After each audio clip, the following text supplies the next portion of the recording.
திருவனந்தபுரம் மகாராஜா வச்சிருந்தாரு, அந்த திருவனந்தபுரம் ஐனஸ் வச்சிருந்தாரு, ஹைதராபாத் நிஜாம் வச்சிருந்தாரு, அதுக்கப்புறம் ஒரு மந்திரி வச்சிருந்தாரு, அதுக்கப்புறம் ஒரு எம்எல்ஏ வச்சிருந்தாரு, அதுக்கப்புறம் சினிமா கவர்ச்சி நடிகை சொப்பன சுந்தரி வச்சிருந்தா, அதுக்கப்புறம் இந்த காரை நம்ம வச்சிருக்கிறோம். யார பார்த்து இந்த கேள்வி கேட்கிற? ஏன் அடிச்சீங்க? ஏன் அடிச்சனா? அவன் என்ன கேள்வி கேட்டான்?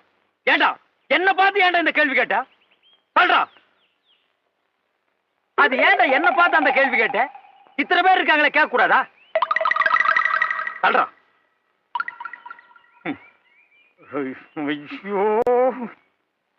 ஐயோ, ஏன்டா என்ன பார்த்து அந்த கேள்வி கேட்ட? ஏனே அவனை அடிச்சுட்டே இருக்கீங்க? அப்படி என்ன கேட்டான்? என்ன கேட்டானா? காரை நம்ம வச்சிருக்கிறோம், இந்த காரை வச்சிருந்த சொப்பன சுந்தரியை இப்ப யாரு வச்சிருக்காங்கன்னு கேக்குறான். அவளை யார் யார் வச்சிருக்காங்கன்னு கணக்கு எடுக்கிறதா என் வேலை? இல்ல இதுக்கு முன்னால நான் அந்த வேலை பார்த்துட்டு இருந்தேனா?